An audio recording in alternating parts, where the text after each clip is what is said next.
Acropolis institute of law की ओर से mock press conference प्रतियोगिता 2025 आयोजित की गई है, जहां इस प्रतियोगिता में हिस्सा लेकर छात्रों ने अपने कौशल को बढ़ाने के लिए एक मंच प्रदान किया। इस अवसर पर छात्रों ने सहजता के साथ अपनी बात सभी के साथ साझा की। देखिए खास रिपोर्ट। मॉक प्रेस कॉन्फ्रेंस प्रतियोगिता 2025 में एमपी न्यूज के editor in chief doctor Mahendra Singh Songira, पत्रकार हिदायत खान, रजनीश पिंगलकर और उच्च न्यायालय से शादाब खान सहित न्यायाधीशों के एक सम्मानित पैनल की ओर से फाइनल का मूल्यांकन किया गया। पत्रकारों की विजेता टीम में जयस्थ जैन, शीतल पटेल और अवनी यादव शामिल थे। नेताओं की विजेता टीम में जैस्मिन मुलेहल और अक्षदा निरकुट शामिल थे। व्यक्तिगत प्रशंसा को जयस्थ जैन को सर्वश्रेष्ठ पत्रकार के रूप में और सर्वश्रेष्ठ नेता के रूप में अक्षदा निरकुट को सम्मानित किया गया। पूरे विश्व की जियोपॉलिटिक्स को हिला के रख दिया है रशिया यूक्रेन का वॉर, और इस बैटलफील्ड में सबसे क्योटिक स्पॉटलाइट में है डोनाल्ड ट्रंप का so called intervention, promises of peace and profits in pieces. ये है ट्रंप की ग्लोबल स्ट्रैटेजी।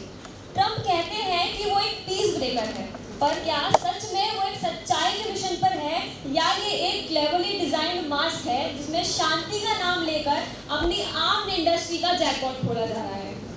हिस्ट्री हमें एक चीज सिखाती है कि wars are not just fought on borders, ये मार्केट में भी लड़े जाते हैं, एंड ये वही मार्केट है वेपन्स और डिफेंस इंडस्ट्री का गोल्ड माइंस। यूक्रेन के वॉर के बाद नाटो कंट्रीज स्पेशली यूएस ने अपना डिफेंस बजट को एस्ट्रोनॉमी लेवल तक ले गए, एंड स्टॉकहोम इंटरनेशनल कॉन्फ्रेंस के अकॉर्डिंग यूएस आर्म्स एक्सपोर्ट्स 14% से। उन्होंने रशिया के साथ हॉस्टिलिटी बढ़ाने के बजाय डायरेक्ट डायलॉग का रास्ता अपनाया। उनकी मीटिंग्स और टॉक्स प्रेसिडेंट पुतिन के साथ ये दिखाती है कि उनका विश्वास डायरेक्ट बातचीत करने से है, ना कि जंग को प्रोत्साहन देने से। वो बातचीत करते हैं, ना कि जंग को प्रोत्साहित करते हैं। अगर ट्रंप का मकसद आर्म इंडस्ट्री को फ़ायदा पहुंचाना होता तो वो कॉन्फ्लिक्ट्स को कभी भी रोकते नहीं, उनकी टेंशन आपस में बढ़ाते। इसीलिए हमेशा उनका जो एम रहा है वो पीस मेकिंग का ही रहा है। अगर उनको कॉन्फ्लिक्ट्स बढ़ाने होते और अपनी आर्म इंडस्ट्री को स्ट्रॉन्ग करना होता तो वो कभी भी पीस मेकिंग का रास्ता नहीं अपनाते, ना डायरेक्ट बातचीत करने का रास्ता अपनाते।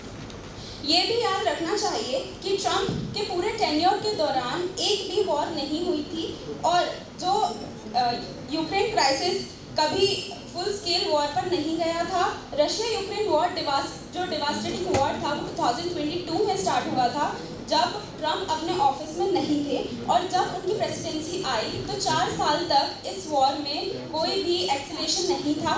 एक जगह पर वो शांति बना के उन्होंने रखी हुई थी, क्योंकि उन्होंने उनसे बातचीत करी थी और कॉन्फ्लिक्ट्स को कम करने की कोशिश करी थी। उनका स्लोगन फर्स्ट अमेरिका फर्स्ट अक्सर गलत समझा गया। लोग सोचते हैं कि इसका मतलब आइसोलेशन है, लेकिन असल में इसका मतलब अननेसेसरी वॉर्स अवॉइड करना और रिसोर्सेज को एफिशिएंटली यूज़ करना है। ट्रंप बार बार कहते हैं अमेरिकन सोल्जर्स को घर वापस लाना है और एंडलेस वॉर्स को ख़त्म करना है, और उन्होंने ये किया भी है। उनके टेन्योर में यूएस ने कोई नई प्रतियोगिता ने न केवल प्रतिभागियों की सहजता और महत्वपूर्ण सोच का परीक्षण किया, बल्कि उन्हें वास्तविक जीवन के प्रेस इंटरैक्शन को अनुकरण करने और सार्वजनिक बोलने, विश्लेषण और मीडिया हैंडलिंग के अपने कौशल को बढ़ाने के लिए एक मंच प्रदान किया। नमस्कार, मैं आज एक ऐसे टॉपिक पर बोलना चाहता हूं जो हमारे देश के हर बिजनेस, हर कंज्यूमर और हर स्टेट को डायरेक्टली इफेक्ट करता है, जीएसटी लॉज का ओवरऑल।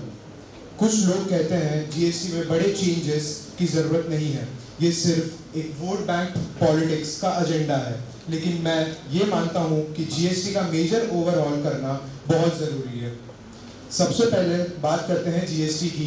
वो 1 जुलाई 2017 को इंडिया में अप्लाई हुआ था।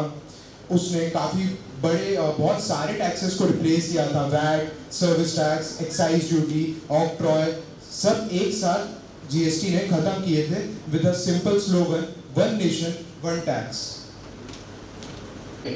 अगर आपको ऐड करना ही है तो पेट्रोल और इलेक्ट्रिसिटी के जो ऊपर टैक्सेस लग रहे हैं उसको भी जीएसटी के अंदर इंक्लूड करिए, ताकि आम आदमी अच्छे से उसके लिए सरल रहे सारी चीजें।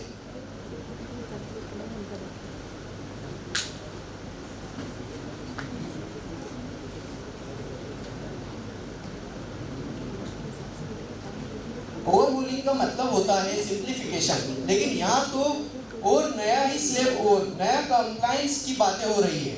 रिफॉर्म्स के नाम पर कंफ्यूजन बढ़ाया जा रहा है। इलेक्शन सीजन आने से पहले ही जीएसटी 2.0 को लॉन्च कर दिया गया है। क्या ये कोइंसिडेंट है या गवर्नमेंट को अपनी नाकामी छुपाने के लिए उन्होंने एक प्रोटेक्शन दिया है इसका? Thank you. कुल मिलाकर देखा जाए तो एक्रोपोलिस इंस्टीट्यूट ऑफ लॉ की ओर से मॉक प्रेस कॉन्फ्रेंस प्रतियोगिता 2025 आयोजित की गई, जहां इस प्रतियोगिता में हिस्सा लेकर छात्रों ने अपने कौशल को बढ़ाने के लिए एक मंच प्रदान किया। इस अवसर पर छात्रों ने सहजता के साथ अपनी बात सभी के साथ साझा की। Bureau report, MP news, Indore.